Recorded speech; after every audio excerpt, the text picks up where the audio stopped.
कीजिए तुम।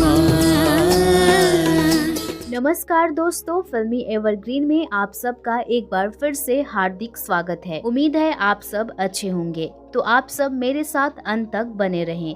दोस्तों, आज मैं एक्सप्लेन करने वाली हूँ 2007 में आई मूवी भूल भुलैया की। तो मूवी के शुरुआत में हम बनारस में रहने वाले एक राज घराने को देखते हैं, जिस घराने के पूर्वज एक जमाने में यहाँ के बहुत बड़े राजा हुआ करते थे। लेकिन अब राजा तो नहीं रहे, लेकिन इनकी एक बहुत बड़ी हवेली थी और इस खानदान के जो सबसे बड़े इंसान थे उनका नाम था बद्री नारायण चतुर्वेदी। लेकिन हम देखते हैं कि बद्री नारायण अपने पूरे परिवार के साथ अपनी पुश्तैनी हवेली में नहीं रहते हैं, बल्कि वो लोग किसी और ही घर में रहते थे और बहुत ही कम सिर्फ काम के लिए इस हवेली में लोग आया जाया करते थे, और वो भी बहुत डर डर के। इसके बाद हम बद्री नारायण के बहन के पति बटुक शंकर को देखते हैं, जो कि इस हवेली में किसी काम से आए थे और चाबी हवेली में ही भूल कर चले जाते हैं।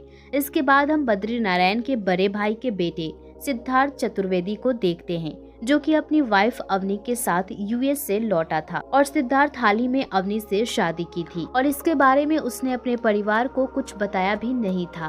और अवनी और सिद्धार्थ की शादी के बारे में सुनकर सिद्धार्थ का पूरा परिवार हैरान रह जाता है और बद्री नारायण की एडॉप्टेड बेटी राधा को इस बात से बहुत बुरा लगता है, क्योंकि बचपन से ही राधा सिद्धार्थ से प्यार करती थी और सबको यही लगा था कि शायद सिद्धार्थ के साथ ही राधा की शादी होगी। और इसके बाद सिद्धार्थ से सबको ये पता चलता है कि अवनी और सिद्धार्थ पिछली रात को ही आ गए थे और वो लोग हवेली में रुके थे। और ये बात सुनकर बद्री नारायण बहुत गुस्सा होते हैं, क्योंकि हवेली में रात को रुकना ये बात उन्हें अच्छी नहीं लगती। इधर सिद्धार्थ किसी की भी कोई बात नहीं सुनता और वो सबको ये कहता है कि अवनी को वो हवेली बहुत पसंद आ गई है और अब से वो लोग वहीं पर ही रहेंगे। और बद्री नारायण के बहुत मना करने के बाद भी सिद्धार्थ उनकी बात नहीं सुनता और फाइनली बद्री नारायण सिद्धार्थ के उस हवेली में रहने के लिए मान जाते हैं। लेकिन उनकी एक शर्त थी, क्योंकि उस हवेली में जो कोई भी रहता है उससे पहले उसका राज्य अभिषेक होना जरूरी है और नियम के मुताबिक सिद्धार्थ ही उस हवेली का वारिस है। इसलिए उस घर में रुकने से पहले सिद्धार्थ की राज्य अभिषेक होना जरूरी है। और फिर देखा जाता है कि धूमधाम से सिद्धार्थ की राज्य अभिषेक होती है और फिर सिद्धार्थ के साथ उनका पूरा परिवार उस घर में रहने के लिए आ जाता है। और इस घर में आने के बाद ही बटुक शंकर की बेटी नंदिनी के साथ अवनी की अच्छी दोस्ती हो जाती है और अवनी को ये पता चलता है कि उसकी सबसे फेवरेट पोएट शरद प्रधान के साथ नंदिनी की शादी तय हुई है और शरद प्रधान नंदिनी के घर के थोड़ी ही दूरी पे रहता है। और इसके बाद ही अवनी को इस हवेली से और सिद्धार्थ के पूर्वजों से जुड़ी हुई एक कहानी पता चलती है। दरअसल सदियों पहले इस हवेली के जो महाराजा थे, राजा विभूति नारायण, उनके राज्यसभा में मंजुलिका नाम की एक डांसर आई हुई थी और विभूति नारायण मंजुलिका के खूबसूरती से इतने प्रभावित हो गए थे कि वो मंजुलिका से शादी तक करना चाहते थे। लेकिन दूसरी तरफ मंजुलिका अपनी ही को डांसर शशिधर से प्यार करती थी और जब विभूति नारायण को इस बारे में पता चलता है तो वो बहुत गुस्सा हो जाते हैं और एक दिन डांस परफॉर्मेंस के बीच में ही वो सबके सामने शशिधर का सर धड़ से अलग कर देते हैं और ये सब कुछ मंजुलिका के आंखों के सामने होता है। और इसके बाद विभूति नारायण मंजुलिका को उसके कमरे में बंद कर देते हैं और जल्द ही उसके साथ शादी करने की तैयारियां करते हैं। लेकिन मंजुलिका इन सब से टूट चुकी थी और वो दुर्गा अष्टमी के दिन को ये वचन लेती है कि इस राज्य के जो भी आगे राजा बनेगा वो उसे जिंदा नहीं छोड़ेगी और ये कहकर वो खुद की जान ले लेती है।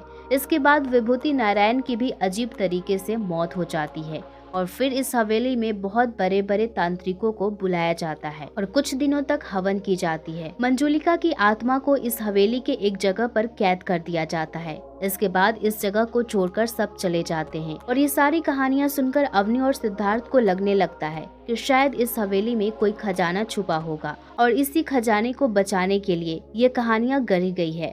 पर अवनी इस खजाने को ढूंढने की कोशिश करती है। दूसरी तरफ अवनी नंदिनी से उसके पिता से मंजुलिका के कमरे के दरवाजे की चाबी चुराने के लिए कहती है और इसके बाद अवनी उस चाबी को लेकर मंजुलिका के कमरे में जाती है और वहाँ पर वो विभूति नारायण और मंजुलिका की पेंटिंग, कपड़े, जेवर, घुंघरू ये सब कुछ अवनी को मिलता है और ये सब देखकर उसे बहुत अच्छा लगता है। लेकिन मंजुलिका के कमरे के दरवाजे को खोलने की वजह से बद्री नारायण अवनी पर गुस्सा होते हैं और घर के बाकी सारे मेंबर्स डर जाते हैं और इसके बाद गाँव के छोटे पंडित को बुलाकर पूजा करवाकर मंजुलिका के कमरे को पवित्र धागे से बांधने की कोशिश तो की जाती है, लेकिन कोई बुरी परछाई उन लोगों पर हावी हो जाती है और छोटे पंडित की दिमागी संतुलन खराब हो जाती है और मंजुलिका के कमरे के दरवाजे को खोलने के बाद ही घर में अजीब अजीब से हादसे होने लगते हैं।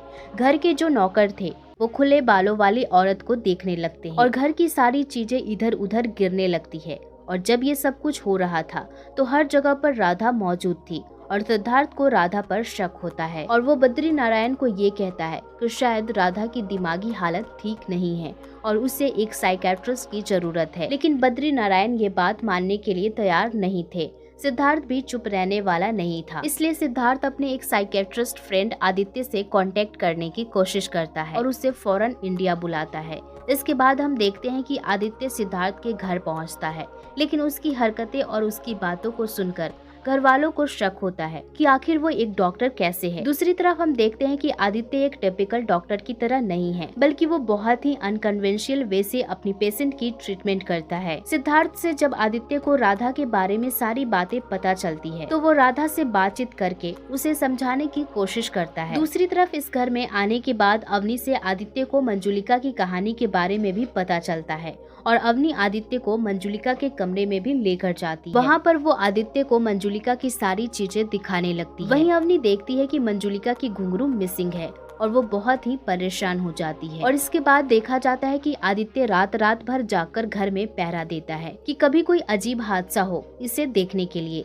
एक दिन आदित्य मंजुलिका के कमरे के बाहर से किसी को बंगाली में गाना गाते हुए सुनता है और डांस करने की आवाज आती है। आदित्य जब उसे देखने की कोशिश करता है तभी वहाँ पर राधा का छोटा भाई आ जाता है और आदित्य को उस पर शक होता है। ऐसे ही एक दिन आदित्य घुंघरुओं की आवाज और गाने की आवाज सुनता है और वो मंजुलिका के कमरे के बाहर आता है और राजा विभूति नारायण की आवाज में बात करता है और उसकी बातों का जवाब मंजुलिका की आवाज में आती है और वो बंगाली में ही ये कहती है कि अगले दुर्गा अष्टमी की रात को वो राजा विभूति नारायण को मार डालेगी। और ये बात सुनकर आदित्य बहुत हैरान होता है। एक दिन देखा जाता है कि सिद्धार्थ की चाय में चूहा मारने का जहर दे दिया जाता है और ऐन मौके पर आदित्य आकर सिद्धार्थ को बचा लेता है और इन सब का इल्जाम राधा पर पड़ता है। और आदित्य कहता है कि राधा को ऐसे खुला छोड़ना खतरे से खाली नहीं है।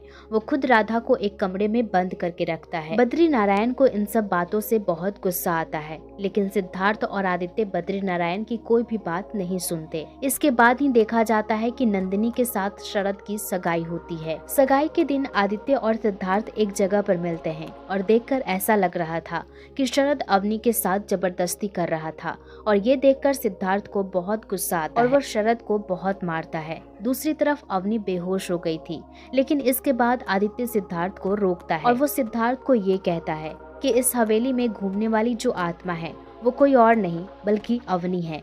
और ये बात सुनकर सिद्धार्थ हैरान हो जाता है और आदित्य सिद्धार्थ को ये भी कहता है कि यहाँ पर शरद की कोई भी गलती नहीं है, बल्कि जो कुछ भी किया वो अवनी ने ही किया था। फिर आदित्य अवनी के बारे में सिद्धार्थ को सब कुछ बताता है। दरअसल कुछ दिन पहले ही आदित्य राधा के छोटे भाई के साथ अवनी के गाँव गया था और वहाँ से ही उसे अवनी के अतीत के बारे में बहुत कुछ पता चला था।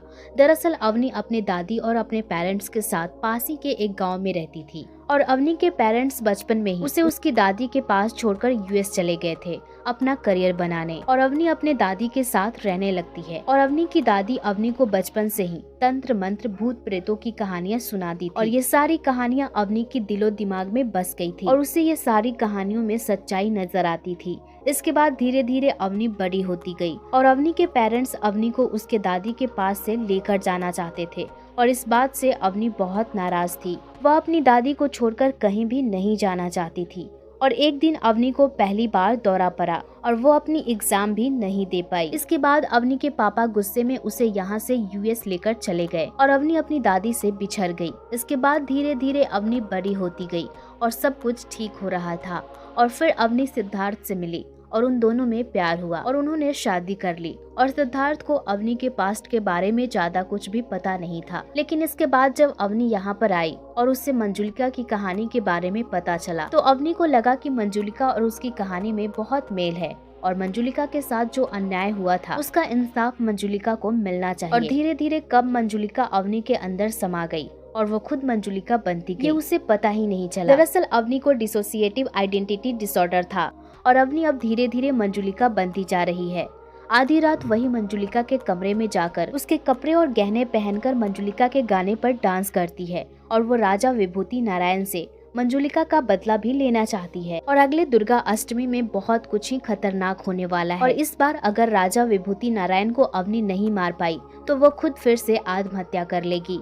ये सारी बातें सुनकर सिद्धार्थ बहुत डर जाता है और आदित्य कहता है कि इस घर में आने के बाद राधा से बात करके उसे समझ में आ गया था कि राधा बिल्कुल ठीक है और उसे पहली बार अवनी पर तब शक हुआ जब वह अवनी के साथ मंजुलिका के कमरे में गया था और वहां पर मंजुलिका के घुंघरू खो जाने पर अवनी बहुत ही बेचैन हो जाती है, जो कि एक नॉर्मल इंसान में नहीं देखा जाता है। और सिद्धार्थ के चाय में भी अवनी ने ही जहर मिलाया था, लेकिन उस वक्त अवनी पर मंजुलिका भारी न पड़ जाए, इसलिए ये सारा दोष आदित्य राधा पर डाल देता है। जब वो राधा से अवनी के बारे में सब कुछ कहता है तो राधा आदित्य की हेल्प करने के लिए तैयार हो जाती है और अवनी के लिए शरद ही शशिधर था, क्योंकि शरद उसी घर में रहता है जिस घर में शशिधर उस जमाने में रहता था। और अवनी ने जानबूझकर शरद के साथ ऐसा किया जिससे कि सब शरद को गलत समझे और नंदिनी के साथ शरद की शादी टूट जाए। घर में जो कुछ भी हो रहा था इससे परेशान होकर बद्री नारायण एक बहुत बड़े आदमी यज्ञ प्रकाश भारती को घर पे बुलाते हैं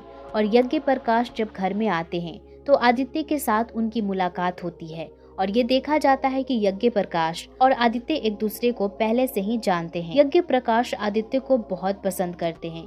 इसके बाद आदित्य अवनी के बारे में यज्ञ प्रकाश को सब कुछ बताता है और वो कहता है कि वो अवनी को ठीक करना चाहता है और इसमें उसे यज्ञ प्रकाश की मदद चाहिए और यज्ञ प्रकाश भी हर तरीके से आदित्य की मदद करने के लिए तैयार हो जाते हैं। और सिद्धार्थ इन सारी बातों पर यकीन करने के लिए तैयार नहीं था, लेकिन एक दिन वो खुद अवनी के ऊपर मंजुलिका को भारी पड़ते हुए देख लेता है और ये देखकर सिद्धार्थ हैरान रह जाता है और वो आदित्य से रिक्वेस्ट करता है कि वो अवनी को बचा ले। इसके बाद दुर्गा अष्टमी की रात आती है और हम देखते हैं कि आदित्य, सिद्धार्थ और शरद अवनी को मंजुलिका में बदलते हुए देखते हैं और मंजुलिका बनकर अवनी डांस कर रही थी और अवनी का ये रूप देखकर सभी हैरान रह जाते हैं। इसके बाद शरद शशिधर के रूप में अवनी के पास जाता है और वो अवनी को धीरे धीरे यज्ञ प्रकाश के पूजा करने की जगह पर लेकर आता है। इसके बाद यज्ञ प्रकाश मंजुलिका से बात करते हैं और वो उससे पूछते हैं कि आखिर वो क्या चाहती है। तो मंजुलिका कहती है कि उसे राजा विभूति नारायण से बदला चाहिए।